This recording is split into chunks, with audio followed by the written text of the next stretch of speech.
2 years ago, when we came to Los Angeles, I really believed that the greatness of the Raiders would be in its future. And with all the great teams we've had, I think today that this organization, this team, this coaching staff dominated so decisively that two things must be said. Not only, in my opinion, are you the greatest Raider team of all time, I think you rank with the great teams of all time that have ever played any professional sport. Commitment to excellence, the motto of the Raiders. And once again, Coach Tom Flores fulfilled that commitment in a Super Bowl. The final score, Los Angeles 38, Washington Redskins 9. They have turned back the team that many just a few weeks ago were trying to rank with the greatest of all time. They have turned them back in the most shattering fashion imaginable.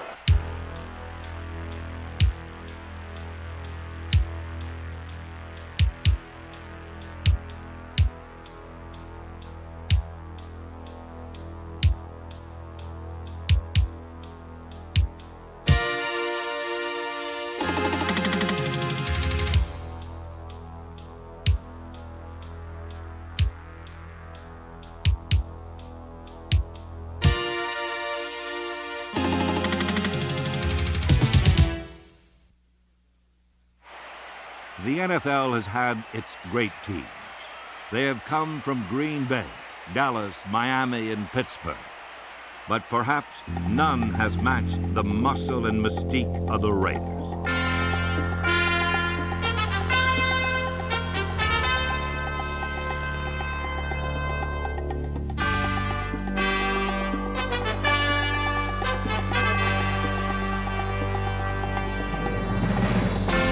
Over the past 20 years, the Raiders have been the winningest team in all of professional sports.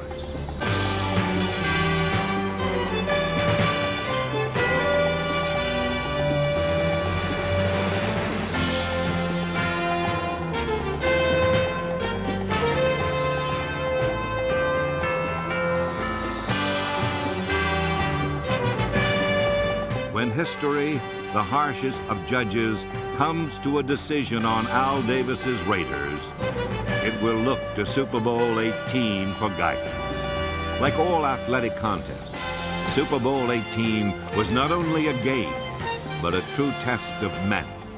And right from the start, the Raiders proved they had the best men.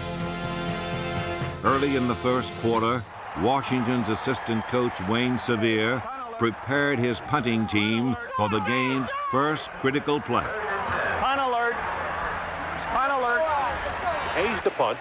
Greg Pruitt waits back at his own 30. Hayes needs a good punt now. He's going to have the wind at his back. High snap. He goes up, blocked. It's going to be blocked into the end zone. The Raiders on a chase. It'll be recovered in the end zone. It'll be recovered for a Raider touchdown. Lightning has struck wearing black and silver. Derek Jensen, number 31, blocked the kick, and I believe he recovered it. It's gone. We can't worry about that one. Oh, yeah. That guy just took an inside charge in Otis, and he missed him. The game's first touchdown was the result of an outstanding effort by Derek Jensen, number 31, the captain of the Raiders special teams. At the snap of the ball, Jensen cut inside of the Redskins' Otis Wansley. And when Clint Didier moved out to block Lester Hayes, Jensen had an open path to the punt.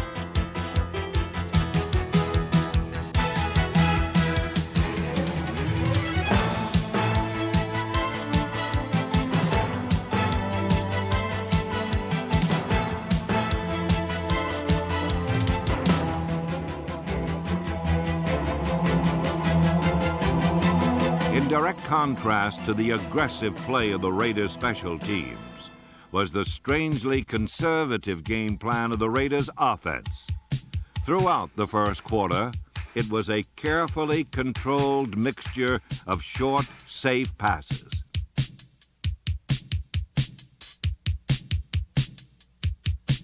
It was also a ticking time bomb, and early in the second quarter, it went off.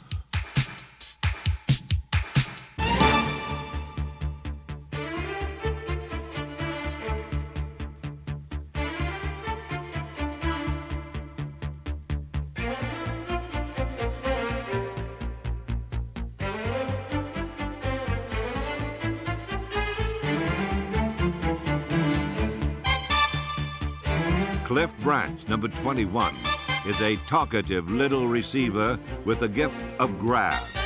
And although he's 35 years old, he still had enough speed to beat both Anthony Washington and Darrell Green to the ball for a 50-yard gain for the Raiders.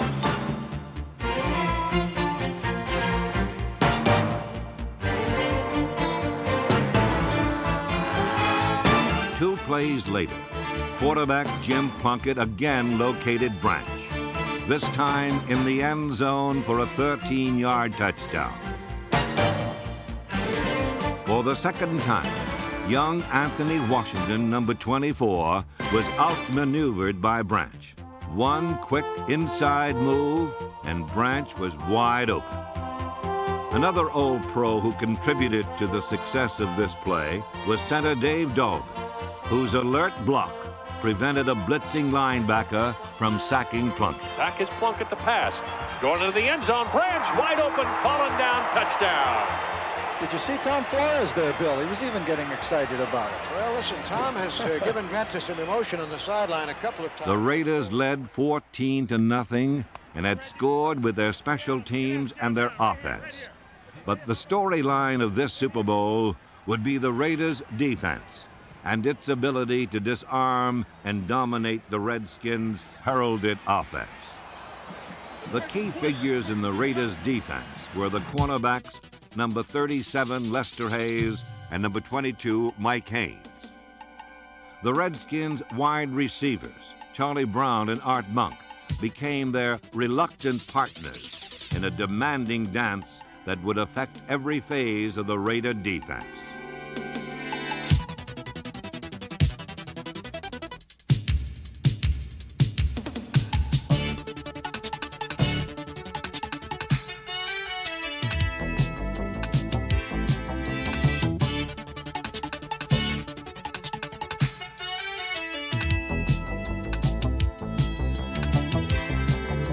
It was man for man, jam and juke, bump and run, and the coverage by Hayes and Haynes was so intimidating that neither Brown nor Monk caught a single pass in the first half.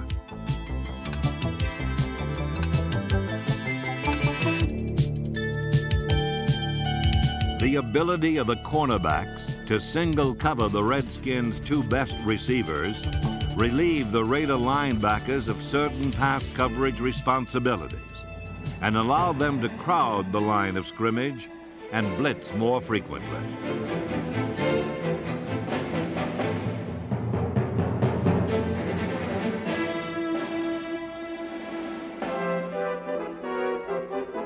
While the outside linebackers pressured Joe Theismann, the inside linebackers filled the gaps to stop John Riggins.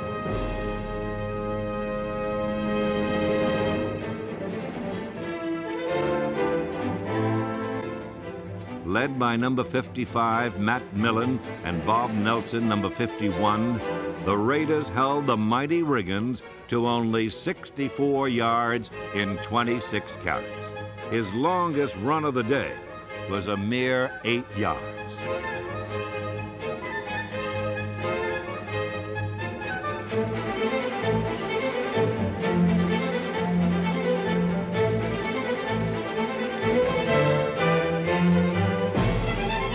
Other teams were forced to use their safeties to help cover Brown and Monk. But because the Raider cornerbacks could cover them alone, safety Mike Davis, number 36, was free to come forward and help stop Riggins. Nose tackle Reggie Kinlaw, number 62, was another reason why Riggins could find no running room. He overpowered center Jeff Bostic and prevented Riggins from gaining yardage up the middle. During the regular season, the Redskins scored more points than any team in history. But the Raiders crushed Washington's offense and reduced the NFL's all-pro quarterback to a hesitant passer who lost yardage making up his mind.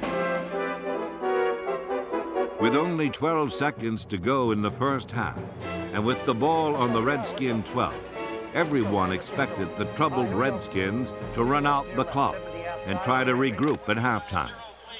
But Raider assistant coach Charlie Sumner had a hunch. When the two teams played in October, the Redskins had been in a similar situation and had thrown a little screen pass to Joe Washington that gained 67 yards.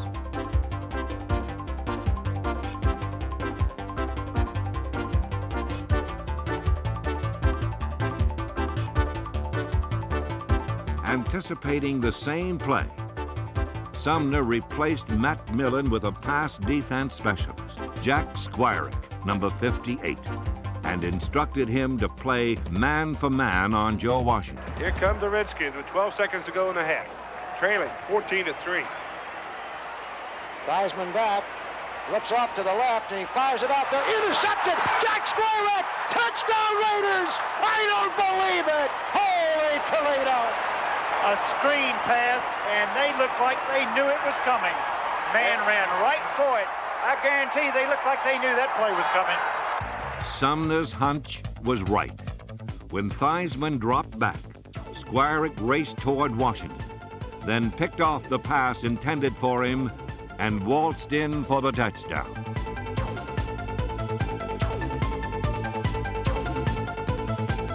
Squirick's interception was the most telling blow of the game and gave the Raiders a 21-3 halftime lead.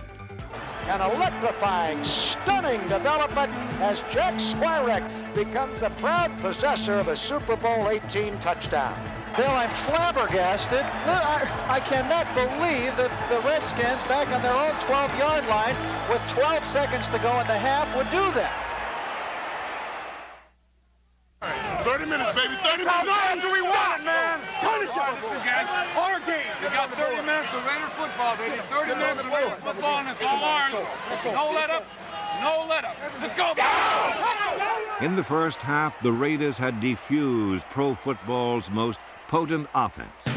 But in the second half, the Redskins showed flashes of the brilliance that had burned other defenses throughout the season.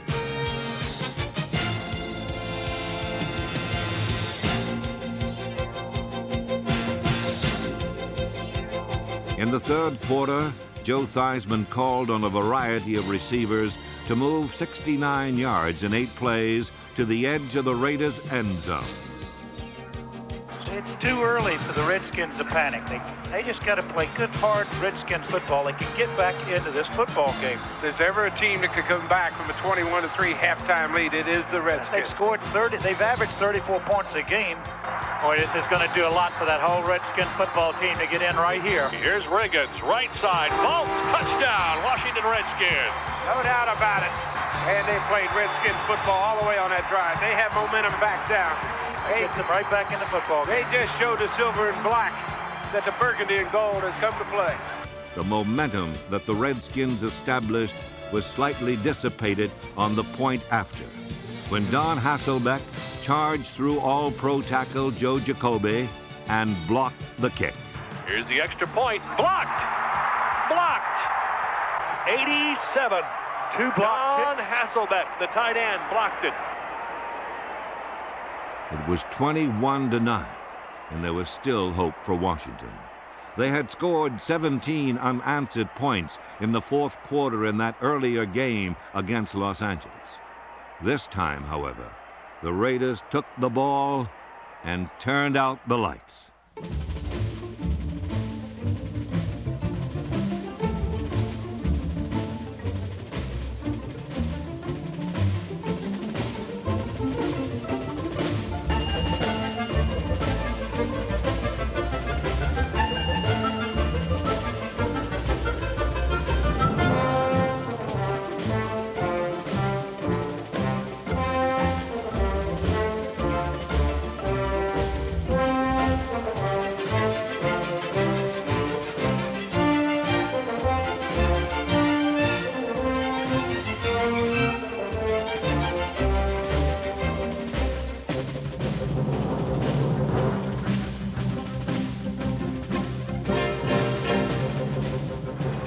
the Raiders said they were going to do it. By golly, so far they are doing it, dominating this Washington Redskin team. Not many teams have done that to the Redskins. No team has done that to the Redskins this year.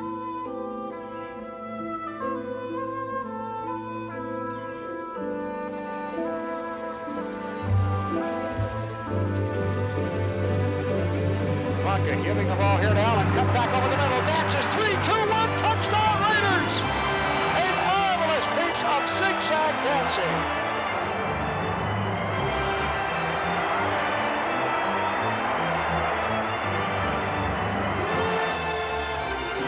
It was a beautiful adjustment by Marcus. He saw that opening, and when he did cut back, he had plenty of room and just had to sidestep one linebacker as he made it into the end zone. Scoreboard showing the Raiders 28, the Redskins 9, and we'll be right back. Late in the third quarter, Los Angeles committed a rare mistake. Cliff Branch fumbled, and Washington recovered in scoring position on the Raider 36. But the vital organs of the Redskin offense were no longer functioning, and 3 plays gained only 9 yards. A field goal means that 17 will win for us by 1. Although we ought to go for it here.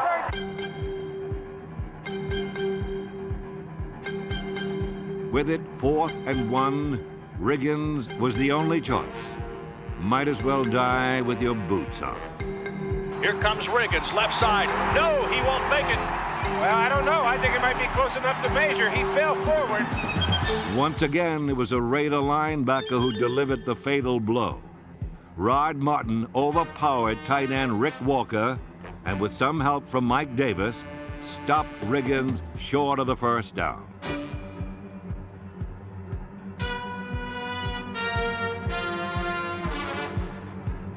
He did not make it. No, he didn't. So the 4th down fails, and the Raiders have taken over at their own 26-yard line. You know, as soon as the sun went down and this became a night game, the Raiders immediately started playing better. As Washington's hopes faded into the dying daylight, on came Marcus Allen, running with the knife. Crockett giving to Allen, sending him wide left. He has to reverse his field, but he gets away for a moment. Comes back up the middle of 30, 25, 40. Breaks past 2 men at the 50, down to the 40, picking up a blocker, to the 20, to the 10, to the 5. Touchdown Raiders! Holy Toledo! 7-10. The Raiders are mobbing Marcus Allen, who has just stood a crowd of 72,000 on his collective ear. Allen's touchdown was a play called 17 Bob Trey O. The Raiders have used it for years, but no one ever ran it quite the way Allen did in Super Bowl XVIII. The play was designed to go inside the corner linebacker, but Allen took it too wide, and when he saw safety Ken Coffey charging in unblocked, he reversed his field. What began as an ugly, busted play turned into a beautiful 74-yard touchdown run, the longest in the history of the Super Bowl.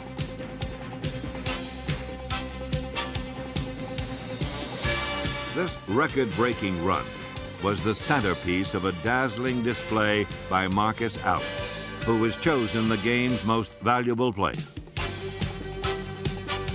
In the 4th quarter, Allen's ball carrying set up a field goal, and he finished the day with 191 yards rushing, the most ever by anyone in a Super Bowl. He was lightning in a game ruled by thunder, and he lit up the Super Bowl sky with a history-making performance. Let's keep dominating this team. Let's keep dominating. Keep dominating. No doubt. That's right. Let's just abuse them. Let's abuse them, baby. The Raiders have always talked a mean game, and on this Sunday, they played one. For the Redskins, this was a defeat the dimensions of which they had never experienced, a rout from which no honor could be salvaged. At the heart of this darkness was the Raider defense. They had stripped the Redskins of their most trusted weapons and sacked Joe Theismann 6 times. Nothing on earth that blocked or tackled or passed or ran could have stopped the Raiders on Black Sunday.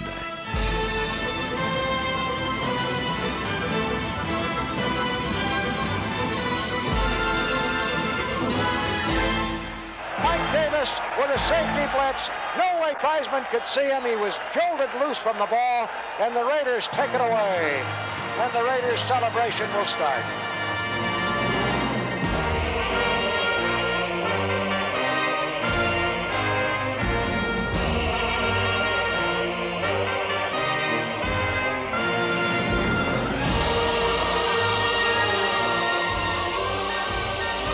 In Super Bowl 18, the Raiders again scaled the heights of football greatness and stood alone on the summit. A team of young men filled with promise and old veterans filled with pride.